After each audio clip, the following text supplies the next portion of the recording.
Di era digital, banyak platform jual beli yang menerapkan berbagai strategi penjualan untuk menarik pembeli. Belakangan ini, marak program pay later yang seringkali dipakai penjual untuk menarik pembeli dengan menawarkan kemudahan membeli sekarang, membayar nanti.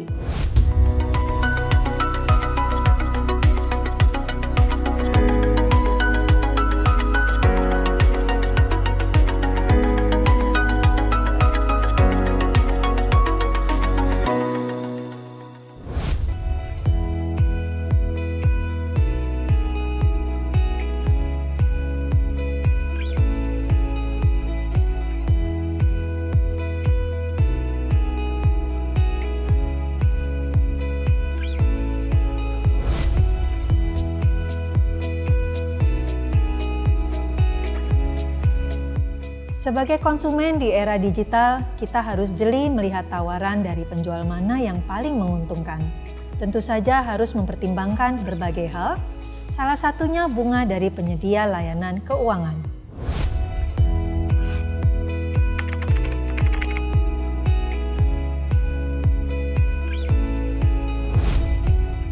Ketika Anda atau keluarga sudah terbiasa memanfaatkan liburan akhir tahun atau Anda sudah terbiasa punya rencana liburan tahunan, maka mempersiapkan dana liburan sejak jauh-jauh hari itu sebaiknya memang dilakukan.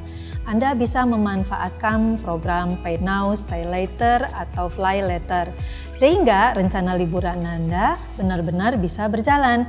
Jika Anda menunggu sampai last minute, biasanya waktu liburan adalah waktu favorit kebanyakan orang, sehingga banyak tiket atau tempat-tempat liburan, tempat-tempat penginapan yang sudah penuh di booking.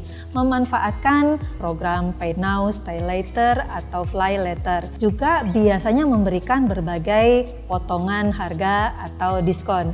Nah, karena dana liburan ini sudah masuk dalam anggaran belanja Anda, berarti memang sudah Anda alokasikan uangnya dari penghasilan Anda.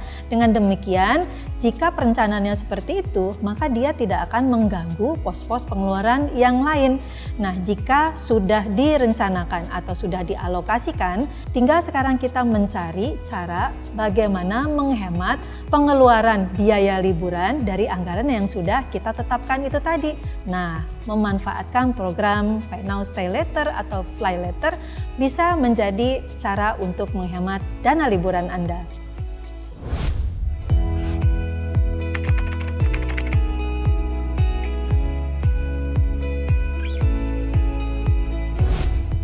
Di dalam era digital ini, maka pembayaran pay later menjadi salah satu fasilitas pembayaran yang menarik perhatian orang dan juga sudah banyak digunakan. Nah, kalau kita membayar tagihan dari pay later kita lunasi seluruhnya. Ketika tagihannya datang, maka kita tidak dikenakan bunga. Namun kalau kita cicil 3 bulan, 6 bulan, atau sampai 12 bulan, maka kita akan dikenakan bunga. Yang perlu Anda tahu bahwa setiap program pay later itu punya kebijakan masing-masing. Ada program pay later dari suatu dompet digital atau yang bekerja sama dengan marketplace tertentu, dia mengenakan bunga. Tapi ada juga program pay later yang tidak mengenakan bunga. Nah, tetapi Anda sebagai konsumen, walaupun tidak dikenakan bunga, Anda tetap dikenakan biaya layanan. Yang besarnya ya tergantung dari kebijakan penerbit pay letternya. Jadi tidak ada sebenarnya sesuatu yang gratis ya, tetap Anda dikenakan bunga.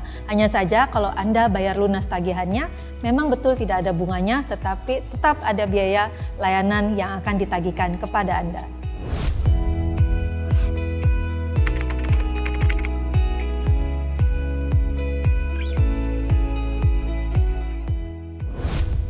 Kalau kita pikirkan ya dari sisi konsumen, wah kalau saya bayar lunas terus, memang saya menjadi lebih disiplin sih dalam keuangan saya.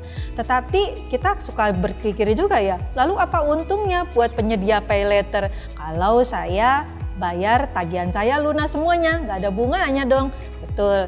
Dari sisi Anda memang itu bisa menjadi cara mendisiplinkan berbagai pengeluaran Anda ya. Tapi Anda harus ingat loh, ketika Anda menggunakan pay later, coba deh Anda perhatikan tagihannya. Itu tidak hanya biaya bunga, tapi ada juga biaya layanan. Nah, biaya layanan ini besarnya biasanya besar kecilnya biasanya tergantung dari penerbit pay letternya. Ada yang mengenakan charge 1.000, ada yang mengenakan persentase dari jumlah nominalnya, ada yang biayanya sekitar 25.000. Berapapun besarnya dari tagihan transaksinya. Nah, karena itu kita sebagai konsumen ya harus jeli dalam menggunakan berbagai media pembayaran, terutama media pembayaran yang sifatnya adalah pembiayaan. Pasti ada biayanya.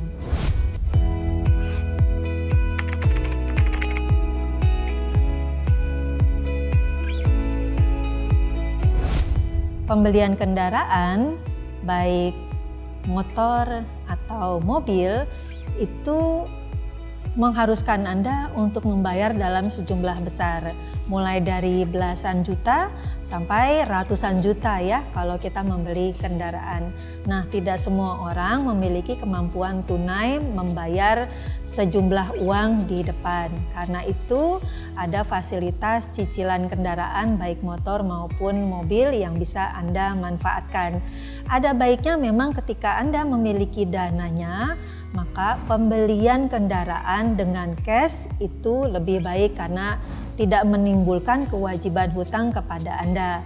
Lagi pula harga kendaraan baik motor maupun mobil, dia nilainya akan turun terus sejalan dengan nilai pakainya. Berbeda kalau Anda membeli rumah, nilai rumah dia akan naik terus. Nah, karena itu ketika kita membeli kendaraan dengan cicilan, maka diusahakan agar cicilannya tidak terlalu panjang. Sebab bunga cicilan kendaraan memang lebih besar daripada bunga cicilan rumah. Walaupun begitu, tidak ada salahnya jika Anda memang memiliki keterbatasan dana, tetapi memiliki kebutuhan untuk kendaraan, maka mengambil program cicilan kendaraan bisa menjadi solusi untuk Anda.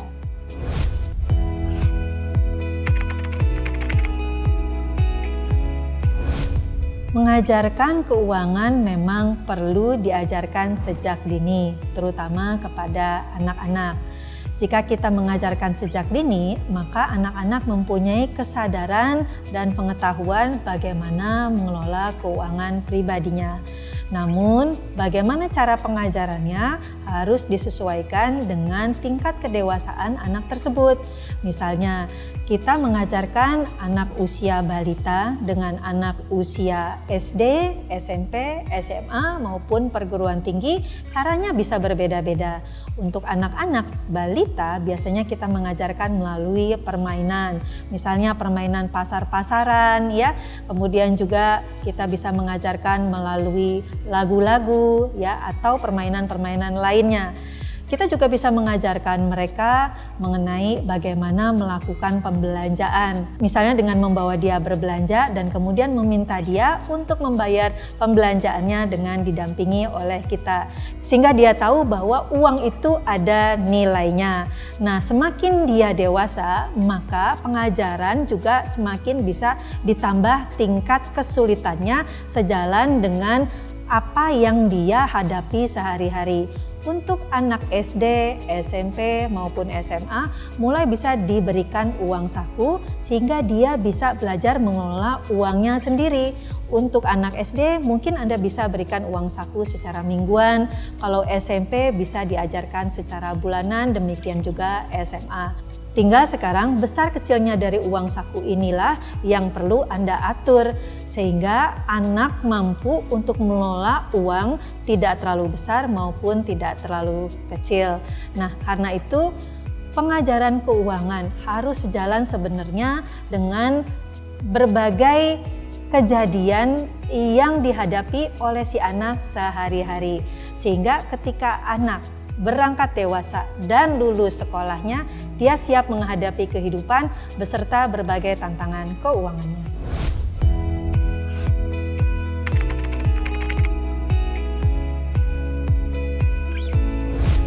Kartu kredit sebenarnya hanya bisa dipakai oleh mereka yang sudah punya penghasilan. Sebab ketika kita menggunakan kartu kredit berarti kita menggunakan pembiayaan yang harus dikembalikan berikut juga dengan bunganya. Namun pada kasus-kasus tertentu atau pada kejadian atau pada situasi keuangan tertentu, misalnya seorang anak dikuliahkan ke luar negeri. Nah, di luar negeri dia tidak punya sanak saudara, jadi betul-betul tinggal sendirian. Mengandalkan satu jenis metode pembayaran itu bisa jadi berisiko buat dirinya. Karena ada begitu banyak transaksi keuangan yang harus dilakukan, kalau hanya mengandalkan tabungan, kartu debitnya atau ATM-nya dan terjadi kesulitan, bisa jadi itu mempengaruhi kegiatan belajarnya maupun kehidupannya di negara tempat dia belajar. Karena itu pada situasi tersebut orang tua memberikan kartu kredit tambahan di mana tagihannya, penggunaannya tetap diawasi oleh orang tua bisa dilakukan. Sekali lagi, kartu kredit itu sebenarnya hanya boleh dipakai untuk orang yang sudah memiliki penghasilan.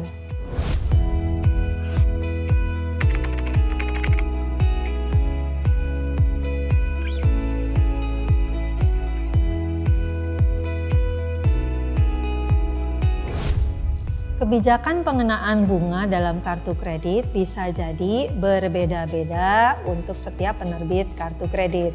Namun pada umumnya jika kita melunasi semua total tagihan kita, maka tagihan tersebut tidak dibungakan. Contohnya, kita berbelanja 500.000, kemudian ketika tagihan datang kita lunasi semuanya 500.000, maka tagihan tersebut kan sebenarnya tidak ada bunganya. Namun jika kita cicil 2-3 kali atau 2 atau 3 bulan ke depan, maka yang 500.000 dari transaksi kita itu sisanya akan terus dibungakan. Mengenai mengapa tingkat bunga kartu kredit pada tenor yang berbeda 3 bulan, 6 bulan atau 12 bulan dikenakan lebih mahal, mungkin ini terkait dengan risiko dari kelancaran pembayaran kartu kreditnya atau kelancaran dari pembayaran tagihannya. Semakin lama dicicil maka akan semakin berisiko untuk tidak dibayar. Ya, karena bagaimanapun juga sebenarnya kalau kita punya tagihan konsumtif maka yang terbaik adalah dibayar lunas. Kalau kita menunda-nunda pembayarannya berarti sebenarnya itu indikasi ketidakmampuan kita untuk melunasi sekaligus. Padahal sebenarnya transaksi dengan kartu kredit pada umumnya adalah berkisar pada kegiatan konsumtif, di mana pada dasarnya ketika kita menunda-nunda untuk melakukan pelunasan, maka kita pada masa sebelum membayar tersebut mulai tergoda untuk menambah pembelanjaan kita karena masih berasa ada sisa limit kartu kredit yang bisa digunakan. Nah, itu sudah indikasi sebenarnya Anda kurang baik dalam mengelola kebiasaan Anda berbelanja. Itulah mungkin sebabnya mengapa bunga kartu kredit semakin lama Anda tunda masa pembayarannya dia jadi semakin mahal. Tapi walaupun Anda lunasi pembayaran Anda ketika tagihannya datang, ya, Anda merasa dia tidak ada bunganya, sebenarnya Anda tetap kena biaya loh. Coba Anda perhatikan setiap tahun Anda pasti kena biaya annual fee. Nah, jadi sebenarnya tidak ada yang gratis kalau dalam kartu kredit. Jadi hati-hati dalam menggunakan kartu kredit ya. Semoga pengetahuan yang saya bagikan bermanfaat bagi Anda. Seorang aktor dari Amerika Serikat, Will Rogers, pernah berkata, banyak orang menghabiskan uang yang mereka kumpulkan untuk membeli barang yang tidak mereka inginkan hanya untuk membuat terkesan orang yang tidak mereka suka. Saya Mika pamit, terima kasih dan sampai jumpa.